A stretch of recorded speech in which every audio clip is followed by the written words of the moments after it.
Si vous croyez que Dieu peut ouvrir des portes quand toutes semblent fermées, laissez déjà votre like, partagez cette histoire avec quelqu'un de spécial et abonnez-vous à la chaîne.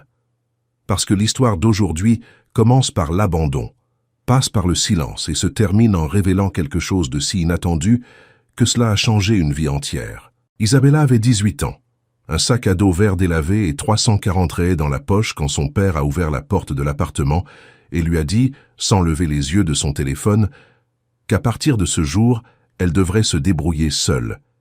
Il n'y a pas eu de cris, pas de dispute, pas même d'explication, juste de l'indifférence. Renato Ramos a tourné le dos, est rentré dans l'appartement où sa nouvelle épouse l'attendait et a fermé la porte avec le calme de quelqu'un qui pense avoir résolu un problème. Isabella est restée immobile sur le trottoir pendant quelques secondes. Le soleil de ce matin semblait trop fort pour ce moment. Un voisin est passé en promenant son chien en laisse. Une voiture s'est garée de l'autre côté de la rue. Tout semblait absolument normal, comme si le monde n'avait pas radicalement changé à l'instant. Elle a ajusté son sac à dos sur l'épaule et a commencé à marcher. Isabella avait appris très tôt que certaines douleurs ne font pas de bruit. Sa mère était morte quand elle avait 7 ans et depuis, la maison n'avait plus jamais été une maison. Renato, son père, était devenu un homme distant, toujours occupé, toujours fatigué, toujours avec une raison pour ne pas regarder sa fille directement. Quand il s'était remarié, la distance était devenue routine. La belle-mère, Fernanda, ne criait jamais, elle n'insultait jamais. Elle faisait seulement de petits commentaires qui semblaient gentils en surface et froids à l'intérieur. Des commentaires qui rappelaient constamment qu'Isabella ne faisait pas partie de ce nouveau projet de vie. Et puis était venu ce matin-là. 3 semaines après l'anniversaire de ses 18 ans, Renato avait ouvert la porte et prononcé une seule phrase. « À partir d'aujourd'hui, tu te débrouilles seule. » Et c'est ainsi qu'Isabella était partie de chez elle. Elle n'avait que peu d'affaires. 3 tenues de rechange, des documents rangés dans un vieux livre et une enveloppe avec l'argent économisé grâce à de petits boulots après l'école. Elle avait marché presque 40 minutes jusqu'à la boulangerie Saint-José, un petit endroit au coin d'une rue animée où elle avait travaillé quelques mois plus tôt comme vendeuse. Juan Battista, le boulanger, déchargeait des sacs de farine quand il l'a vue entrer. Il n'a pas posé beaucoup de questions. Il a juste regardé le sac à dos, puis son visage, et a dit « La chambre du fond est vide. Si tu veux rester, tu peux rester. » Isabella a payé 300 raies sur le champ. Il lui restait 40 dans la poche. La chambre était petite, un peu plus de 3 mètres sur 2, avec un lit simple, une fenêtre grillagée et une ampoule jaune suspendue au plafond. Mais pour Isabella, cela ressemblait à un endroit sûr. Dans les mois suivants, elle a travaillé sans arrêt. Elle se levait à 4 heures du matin pour aider à la boulangerie, servait les clients jusqu'à midi et passait les après-midi à essayer d'économiser assez d'argent pour planifier un avenir quelconque. Elle ne se plaignait pas. Elle ne demandait pas d'aide. Elle continuait simplement. Chaque soir, elle pliait la couverture avec un soin presque rituel avant de dormir. C'était une petite façon de maintenir l'ordre dans un monde qui semblait avoir complètement perdu le contrôle. 4 mois se sont écoulés ainsi. Et puis, un après-midi pluvieux de mardi, une lettre est arrivée. C'était une lettre recommandée. Le facteur a demandé une signature. Isabella a signé alors que ses doigts étaient encore couverts de farine du comptoir de la boulangerie. L'enveloppe venait d'un tribunal à Curitiba. À l'intérieur se trouvait un document simple, avec un langage formel et plusieurs mots difficiles. Mais il y avait une phrase qu'elle a comprise immédiatement. Argemiro Ramos, décédé à 84 ans, laissait comme unique héritière sa petite-fille Isabella Ramos. Isabella a fixé le papier pendant un long moment. Argemiro Ramos, le grand-père dont elle se souvenait à peine. Un homme aux grandes mains et à la voix grave qu'elle n'avait vu qu'une fois dans son enfance, lors d'une courte visite dans l'intérieur du Paraná. Selon le document, il lui avait laissé un domaine entier. 18 hectares de terre, une propriété ancienne appelée Sitio Santo Antonio. Isabella n'avait jamais mis les pieds dans quelque chose d'aussi grand. Elle n'avait même jamais imaginé posséder quoi que ce soit. Mais le document était clair. L'endroit lui appartenait désormais. Il lui a fallu 3 semaines pour décider d'y aller. Et elle n'a décidé que parce que l'univers semblait la pousser. Juan Battista lui a annoncé que son neveu viendrait travailler à la boulangerie et aurait besoin de la chambre. Isabella devrait partir le mois suivant. Alors elle a pris l'argent qu'elle avait économisé, acheté un billet de bus pour Curitiba et un autre pour une petite ville de l'intérieur du Paraná. Le matin du départ, elle a mis tout ce qu'elle possédait dans son sac à dos vert. Le bus a mis presque 4 heures jusqu'à Curitiba, puis encore 1 heure et demie sur une route de plus en plus étroite. Des pins ont commencé à apparaître à l'horizon, d'immenses araucarias découpant le ciel. Quand elle est descendue à la petite épicerie qui servait d'arrêt final, le chauffeur a indiqué la direction. Le domaine est à 3 kilomètres par cette route de terre. Première barrière après le virage. Isabella a remercié et a commencé à marcher. La route était humide après la pluie récente. La boue rouge collait à la semelle de ses baskets. Le silence de la campagne était différent du silence de la ville. Il était rempli de petits sons. Le vent dans les arbres, des oiseaux au loin, le grincement de vieux bois quelque part.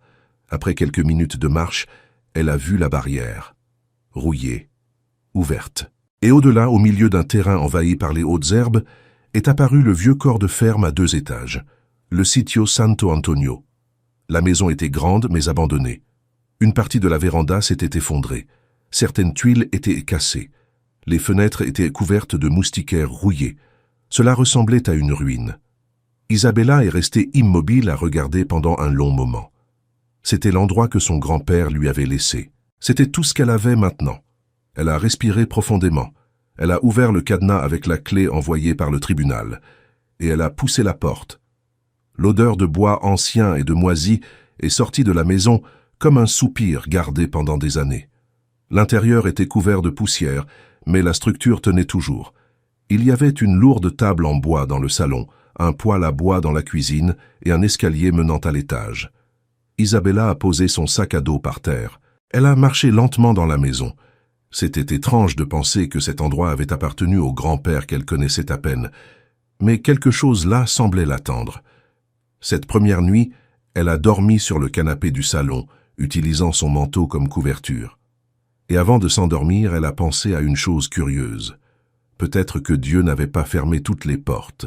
Peut-être qu'il la menait simplement vers un autre endroit. Le lendemain, elle a commencé à nettoyer la maison. Elle a ouvert les fenêtres. Elle a balayé le sol. Elle a allumé le poêle à bois après plusieurs tentatives. Pendant qu'elle nettoyait l'une des chambres du fond, le plancher de bois a cédé sous le poids de son pied droit. La planche s'est enfoncée, révélé une ouverture sombre. Isabella s'est agenouillée par terre. Elle a baissé son téléphone avec la lampe torche allumée et elle a vu quelque chose qui a fait accélérer son cœur. Un escalier, descendant vers un sous-sol caché sous la maison.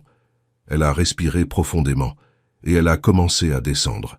Ce qu'Isabella était sur le point de trouver dans ce sous-sol allait tout changer. L'escalier grinçait à chaque marche. L'air en bas était froid et sec, différent de l'odeur humide de la maison au-dessus.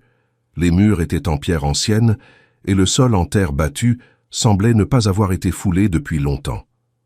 Isabella a tenu fermement son téléphone et a éclairé l'espace autour. Au centre du sous-sol se trouvait quelque chose de grand couvert d'une bâche bleue décolorée. La structure était rectangulaire, organisée avec soin, comme si quelqu'un avait empilé cela avec beaucoup d'attention. Son cœur battait plus vite. Elle s'est approchée lentement. La bâche était attachée avec des cordes de sisal durcies par le temps. Isabella a essayé de défaire les nœuds, mais ils étaient trop rigides. Elle est remontée à la cuisine, a pris un vieux couteau dans le tiroir et est revenue. Elle a coupé les cordes une par une. Quand elle a tiré la bâche sur le côté, quelque chose est apparu qu'elle n'aurait jamais imaginé voir.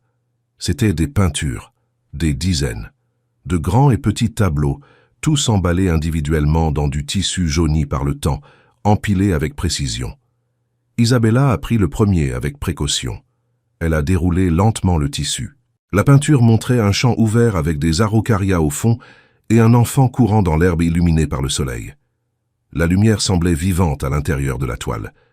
Dans le coin inférieur droit se trouvait une signature. A. Ramos. Et une date. Isabella en a pris une autre. Une rivière de pierres avec un garçon pêchant. Autre signature. Autre date. Elle en a ouvert une autre. Une véranda avec une femme assise, regardant l'horizon. Tableau après tableau a été révélé. Des scènes de l'intérieur du Paraná. Des chants. Des enfants jouant. Des ciels immenses. Toute une vie peinte en silence. Quand elle a fini d'ouvrir tous, Isabella en a compté 43. 43 œuvres d'art gardées dans ce sous-sol. Mais il y avait plus. Derrière la dernière pile de tableaux appuyée contre le mur de pierre, se trouvait une petite boîte en métal, de celles anciennes pour biscuits. Isabella a pris la boîte. Elle était lourde. Quand elle a ouvert le couvercle, elle a trouvé des lettres. 14 lettres. Toutes pliées avec soin. Sur chacune était écrit d'une grande écriture. « Ma belle Isabella ». Elle s'est assise par terre dans le sous-sol et a commencé à lire. La première lettre datait de quand elle avait 8 ans.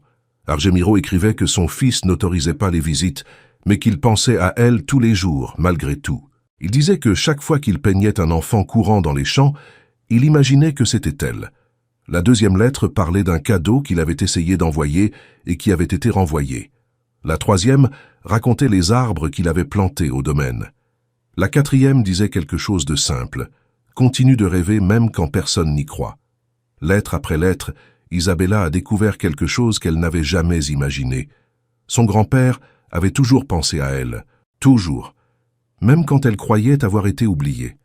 Dans la dernière lettre, écrite quelques mois avant sa mort, Argemiro a laissé un message clair. « Ma belle, j'ai tout préparé pour toi. Les peintures, le domaine, les documents au tribunal. Un jour tu viendras et tu trouveras tout. » Isabella a pleuré. Ce n'était pas de la tristesse. C'était autre chose. C'était la sensation d'être enfin vue. Cette même semaine, une voisine est apparue au domaine. Dona Conceição. Une femme aux cheveux blancs attachés en chignon simple et au tablier fleuri. Elle a apporté un pot de confiture de lait. Elle s'est assise à la table de la cuisine et a raconté qu'elle connaissait Argemiro depuis 40 ans. « Il parlait de toi parfois », a-t-elle dit. C'est Dona Conceição qui a expliqué beaucoup de choses. Argemiro avait été un peintre connu dans la région des décennies plus tôt. Il avait même exposé dans des galeries de Curitiba, mais après un problème de santé, il avait décidé de s'éloigner du marché de l'art. Il avait continué à peindre uniquement pour lui-même, et à tout garder, sans vendre, sans montrer, comme s'il attendait quelque chose, ou quelqu'un. Quelques semaines plus tard, une spécialiste en art est venue au domaine pour évaluer les peintures. Renata Silveira a passé 3 heures dans le sous-sol à examiner chaque toile. Quand elle a fini, elle est montée les escaliers avec une expression sérieuse. Elle s'est assise à la table de la cuisine et a dit « Isabella, ces œuvres ont de la valeur, beaucoup de valeur. » Elle a expliqué qu'Argemiro Ramos était considéré comme un peintre régionaliste important et que le fait que 43 toiles n'aient jamais été vendues rendait la collection extrêmement rare.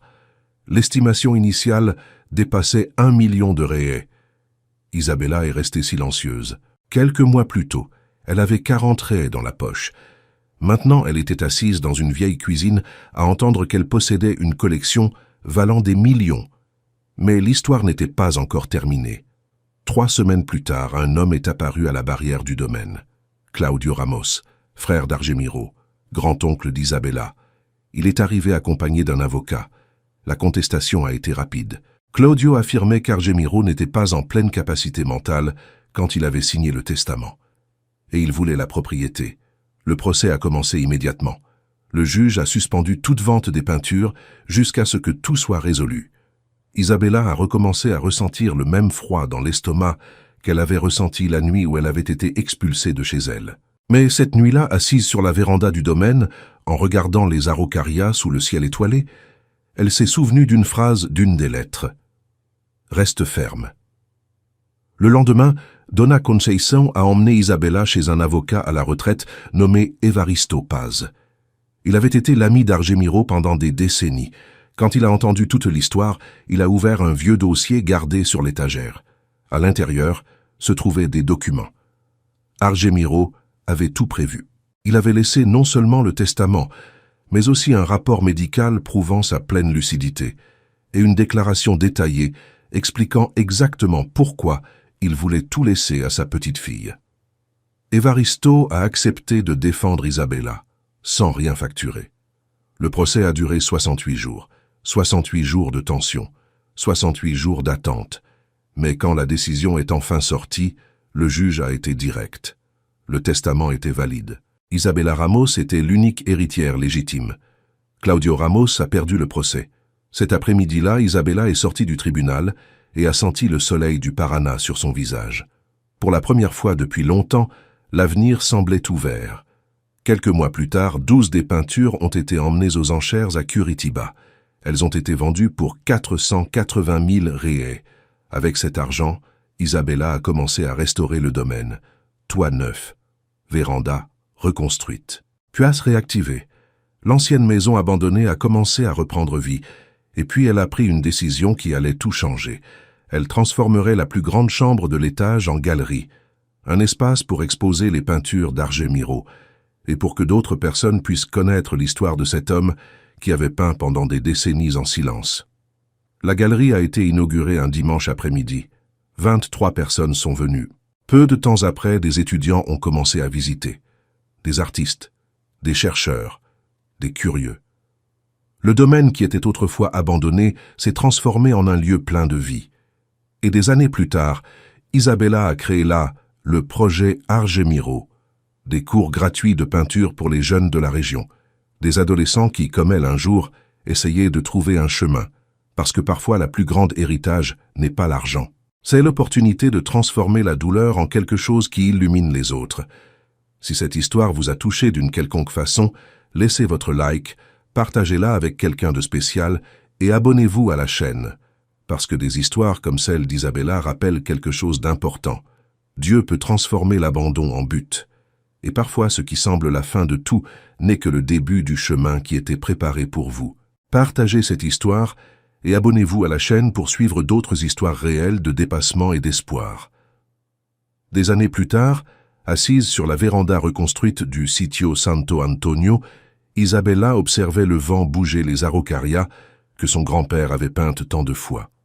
La galerie recevait des visiteurs de plusieurs villes et le projet Argemiro aidait déjà des jeunes à découvrir des talents qu'ils ne savaient même pas posséder. Dans ce silence tranquille de la campagne, elle a compris quelque chose de simple. L'abandon qui avait un jour semblé une fin n'était que le commencement de tout ce que Dieu préparait pour elle.